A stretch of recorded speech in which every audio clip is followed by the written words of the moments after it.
Insya Allah akan terbuka 19 juta lapangan pekerjaan untuk generasi muda dan kaum perempuan.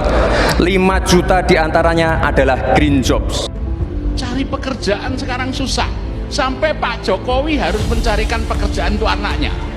Coba bayangkan,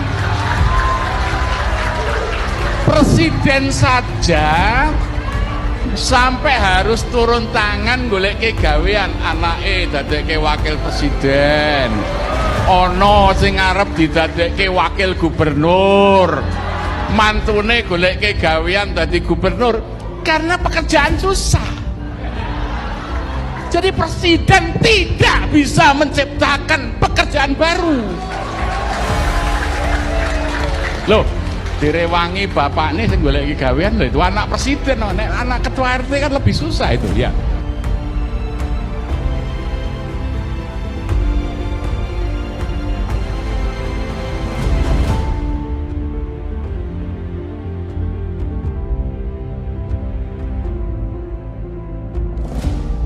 Wakil Menteri Tenaga Kerja Emmanuel Ebenezer terlihat gagap saat mencoba menjawab janji kampanye Gibran yang akan membuka 19 juta lapangan kerja. Sangat mungkin, siapa yang tidak mungkin. Nah, tinggal begini, negara ini juga harus ramah dengan para pengusaha-pengusaha terkait apa izin.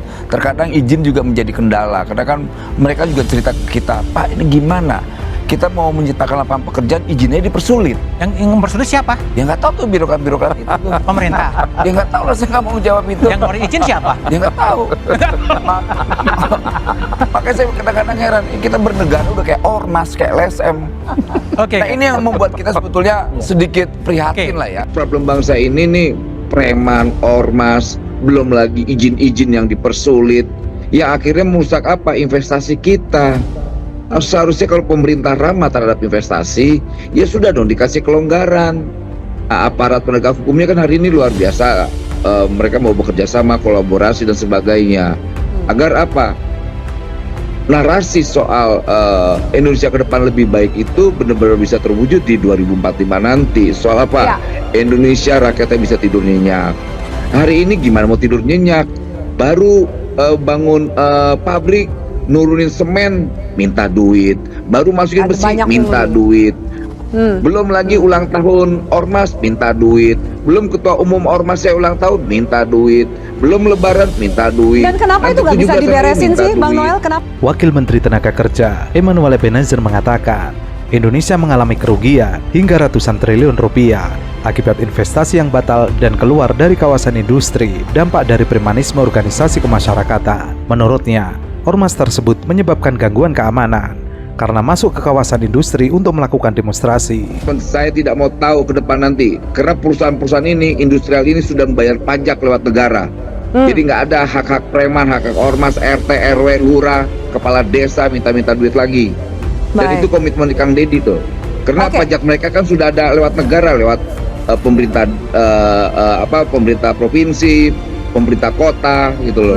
Jadi jangan lagi nanti hal-hal yang begini malah mengganggu industrial kita.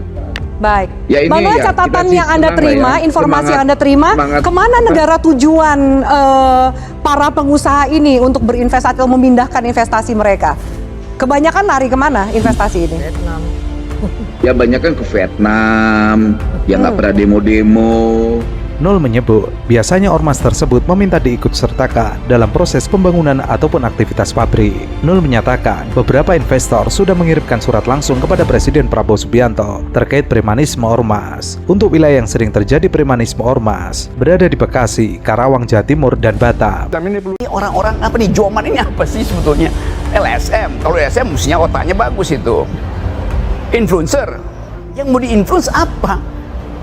Membackup Gibran aja dengan konsep nggak mampu. Bagaimana dia mau menerangkan sesuatu yang jelimet gitu. Jadi saya menganggap bahwa cobalah kita mulai dengan barang yang ada isinya gitu tuh.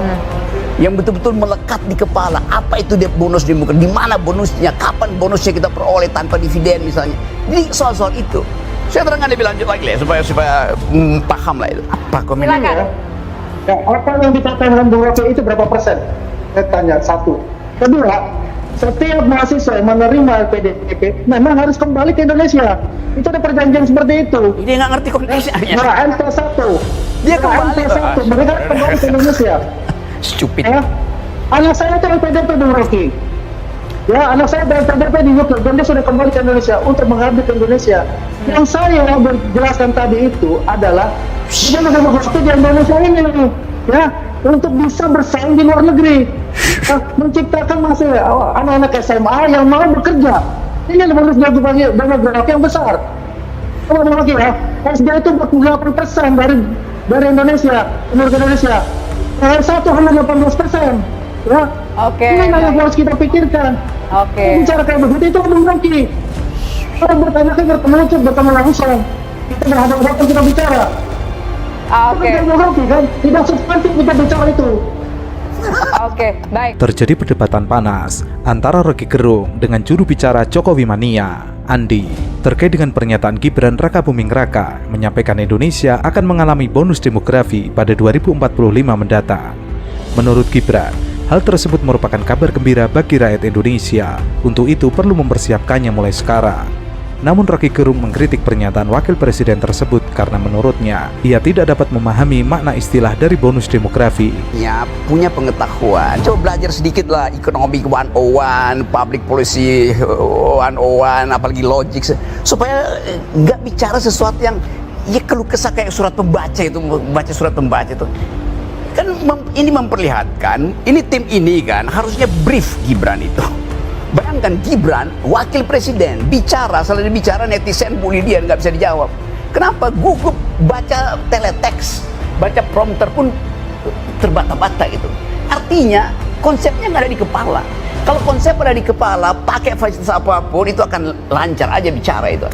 Artinya ini dipaksa, itu saya bilang tadi, sayang sekali Pak Wapres ini dipaksa untuk naik kelasnya, nggak dia mampu itu. Disuruh ngomong, lama-lama disuruh ngomong human security, disuruh ngomong environment ethics, macam-macam yang akhirnya bolong itu. Kasihan tuh. Jadi saya juga mau membantu kalian backup betul-betul Pak Gibran itu dengan cara berpikir. Cara berpikirnya dulu, baru cara mengucap gitu. Kalau cara berpikir bagus, cara mengucap itu dengan sendirinya mewakili cara berpikir. Menurut Bung Rocky, apa yang disampaikan oleh Wakil Presiden Republik Indonesia Gibran Rakabuming Raka mengenai bonus demografi dan masa depan Indonesia, nggak ada poin di situ. nggak ada poin di sana. Menurut Rocky, bonus demografi akan benar-benar terjadi jika bersamaan dengan bonus-bonus lainnya. Hal tersebut tidak hanya berbicara terkait jumlah penduduk, namun juga bagaimana kualitas mereka. Maka yang perlu menjadi sasaran prioritas pemerintah saat ini mestinya pendidikan anak-anak Indonesia. Menurut Rocky, jangan terlebih dahulu berbicara tentang bonus demografi jika yang menjadi pekerjaan rumah paling utama belum selesai dikerjakan, padahal itu merupakan penunjang kemajuan. Apakah nggak menurut Bung Rocky nggak penting bagi seorang wakil presiden untuk menyampaikan hal tersebut? Itu kan sebagai bentuk peduli dengan masa depan Justru Indonesia. sangat penting itu diucapkan oleh wakil presiden.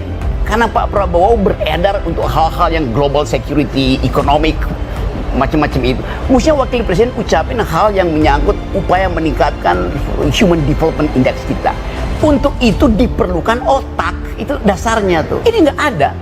Jadi sebetulnya ini mau dibela dengan siapapun, udah keburu di downgrade.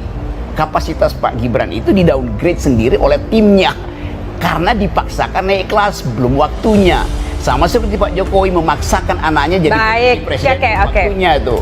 Jadi Pak Jokowi melanggar undang-undang perlindungan anak. Oke, kita fokus Nggak dulu, boleh Bung. Bukan begitu. Enggak gitu, Bung. Kita fokus dulu ngomongin soal bonus demografi. Ini satu paket. Oke. Bonus demografi harus dihasilkan pertama-tama oleh otak wakil presiden. Menurut Rocky, tidak heran jika Gibran tidak memahami istilah semacam itu karena yang disampaikan tidak keluar dari pikirannya sendiri. Hal tersebut terlihat saat Gibran berbicara di depan kamera. Tatapannya terlihat kosong. Jika memang disampaikan tersebut telah terkonsep di dalam kepalanya, maka dengan segala teknik apapun bisa ditaklukkan. Demikian, lebih senang untuk orang Indonesia karena pun kalau yang lembur, dia tidak mengatakan dia meminta untuk lembur. Beda dengan orang Vietnam.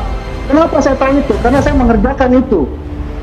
Ya, melatih juga mereka untuk bisa dikirim ke Jepang dan dikirim ke Jerman.